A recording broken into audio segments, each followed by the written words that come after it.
Hello friends, Guy here. Welcome back to my YouTube channel where I am telling stories out of my book. This particular story is going to be about the 4 moths. This story isn't so much as scary as it is upsetting because I had been through a lot and I'm trying to process this and understand it all by myself. All alone.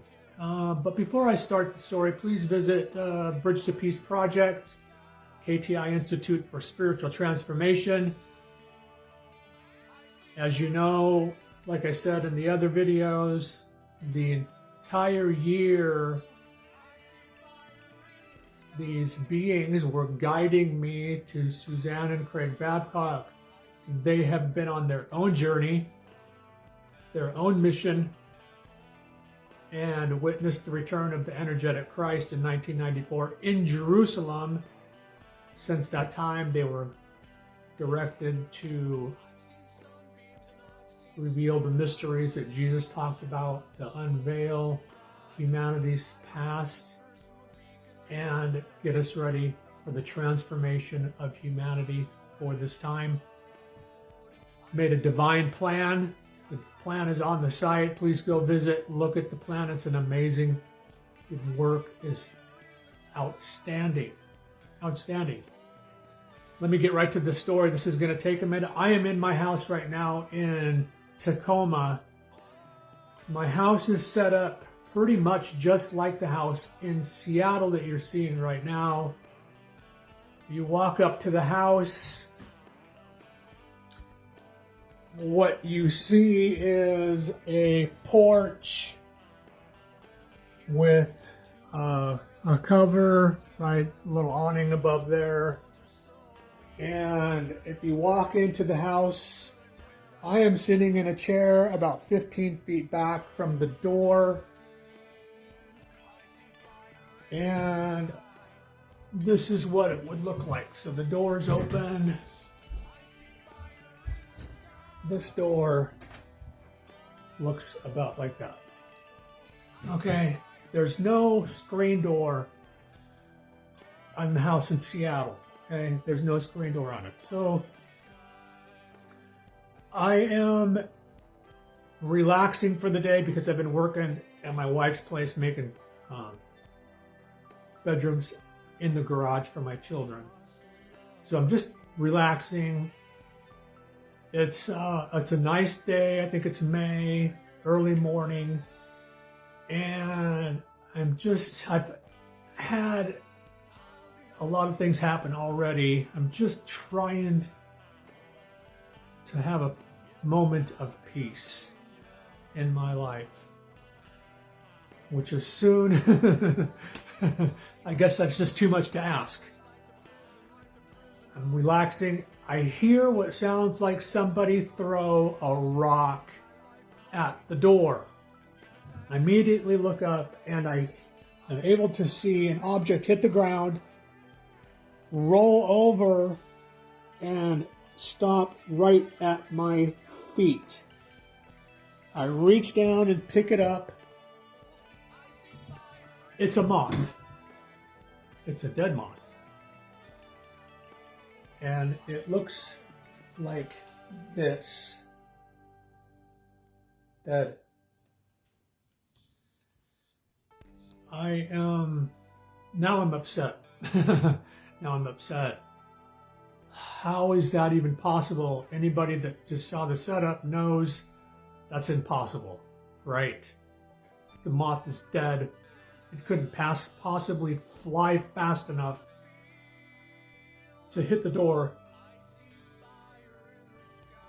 hit the ground, and roll over at the angle. I mean, come on, right? It's just absurd.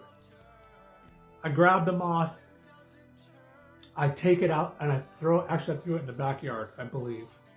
I throw it in the yard in a bush, and I drive back to Auburn that same day. Drive back to Auburn, And my wife says I can stay in the garage that night. So I don't have much in there. I have a dresser. I have my tools, obviously, a small dresser. And I grab a sleeping bag and I sleep in the back of the garage, or the front, rather. And I wake up the next morning. Look, there's a window. These windows are quite a bit larger than the garage windows. Right in the middle of the windowsill, I just installed the windows, put a new windowsill. Right in the middle of the windowsill is the very same moth that I threw away the night before. The very same one. I'm trying to process this stuff all by myself. Again, not able to say anything to anybody, or I would sound like I was insane. I didn't know what was going on. I didn't know if I was. I mean, I knew I wasn't, okay? I knew I wasn't, but I was still having a difficult time trying to process what was happening. At this time, of course, my mind is going a million miles an hour. I'm trying to figure out, what is this? And get this feeling that I'm supposed to do something with this moth. I start looking into prophecies about insects taking back the planet. That's where I was. That's just where I was, okay? I don't recall, I think it was a couple of days later, another moth appears in there at the other window. I believe it's in the middle of that. Well, I can't really remember the details about that one, but I know another one appeared, and I'm sure it was in the middle of the other windowsill. This moth is quite a bit bigger, and like I said, some time has, I think it's a day or two, I'm believing that I'm supposed to bury this moth. That's what I get. I'm certain of it. Okay, I'm certain I'm supposed to bury the moth. That's a certainty. The other part was I'm supposed to start some sort of plague by doing so, thereby wiping out humanity, whatever. I'm sorry. That's where I was. I had a lot of stuff happen to me that I'm dealing with all by myself, and I'm getting these ideas in my head. I take this moth, okay, I take this moth in the backyard, raise it up in the air, and I say, this is not my work. This is God's work. I will not start a plague no matter what. I will not bury the moth. I'm getting these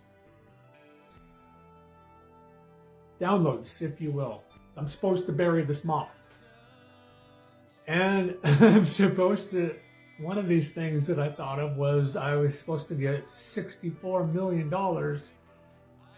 if I bury this moth again. I'm like, that's nuts. You know, that's crazy. I'm not going to do this. So I walk back into the garage. I've been into the garage a lot. I know everything that's in there. When I walked out of that garage, I knew everything that was in there. I walk back in the garage, and out of nowhere appears this white, fluffy cloth, about a 1 foot by 1 foot cloth that had the same oil as was that I had when I was marked on my 40th birthday. It had a distinct scent to it. I've never smelled anything like it. It smelled like something, it reminded me immediately of the Middle East. I don't know how that is. I've never been there, but that's what I imagined. This cloth looked just like the Shroud of Turin. If you've ever seen the Shroud of Turin, it's thick, but it's not woven well. kind of loose, and it had the same oil on it. It just appeared. I'm not saying that it materialized. I'm saying that it wasn't in the garage when I walked out of the garage. But when I came back, it was right on top of the dresser. I've never seen it before. It was just there. I grabbed this moth and I put it, I don't know why. I felt that maybe that's just like doing it out of some sort of instinct, or that's just what I was guided to do. I put the moth in the middle of this mysterious cloth. I folded up very nicely and I put it in the drawer of the dresser. By this time, you can imagine I'm a mess. I'm an absolute wreck. I'm crying again. I'm very upset. And I got to get out of here. I got to leave. Go into the reality. Go out, to the store. So I leave. I go to the store. I'm gone about 30 minutes. I come back and I open the dresser drawer, pull out the cloth, and the moth is gone. The moth is not there.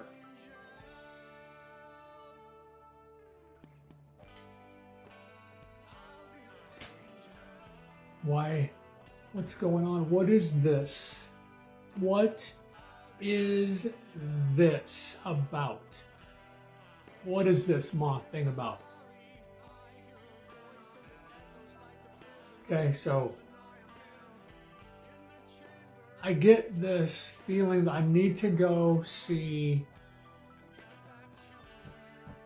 the girl that I had the transgression with in Seattle. I need to go see that these girls are okay. There's 3 of them I know have been manipulated and taken over by the shadow of deception.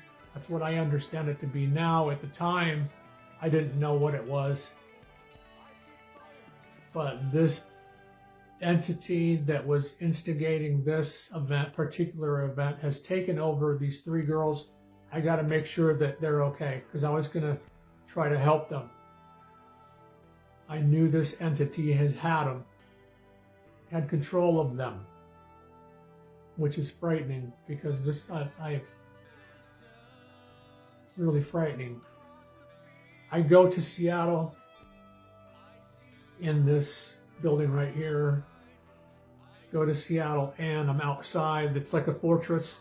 I'm trying to get over this gate. I believe somebody let me in. A lady let me in. And I start running up the stairs. You know how you use your hands to run up 1 flight, 2 flights.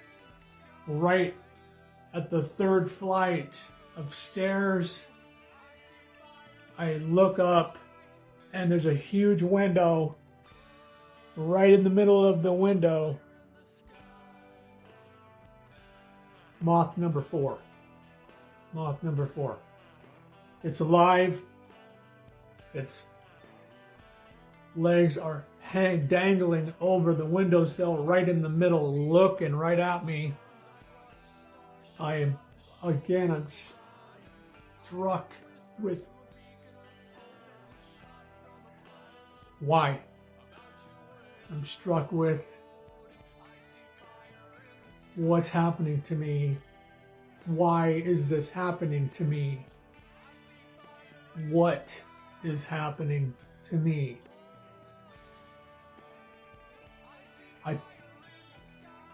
I start asking for forgiveness from this moth. Okay, I don't know why. That's what I started to do, praying for forgiveness for this moth. Praying.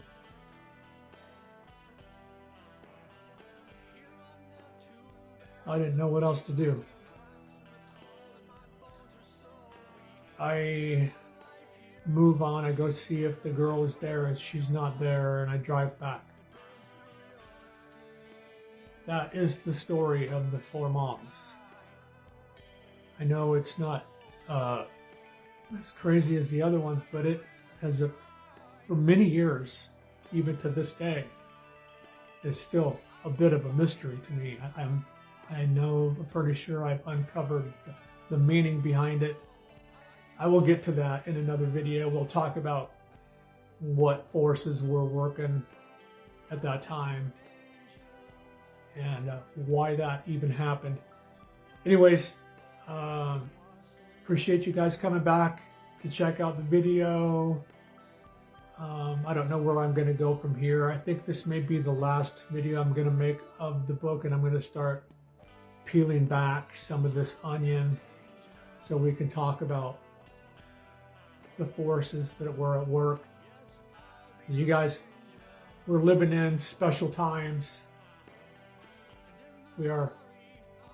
These are the transformation of humanity happens every about 2,500 years. It's where the Mayans went. It's where civilizations go. They move up in evolution. And that's where we are right at this moment. That's what this time is for. That's why this stuff happened. That's why Suzanne and Craig created the website with the Divine Plan. That's why this story happened, so I can help get the message out, so we can raise the vibration of humanity, so we can all move on together. So thanks for joining us, and we'll talk to you guys later. Okay, see ya.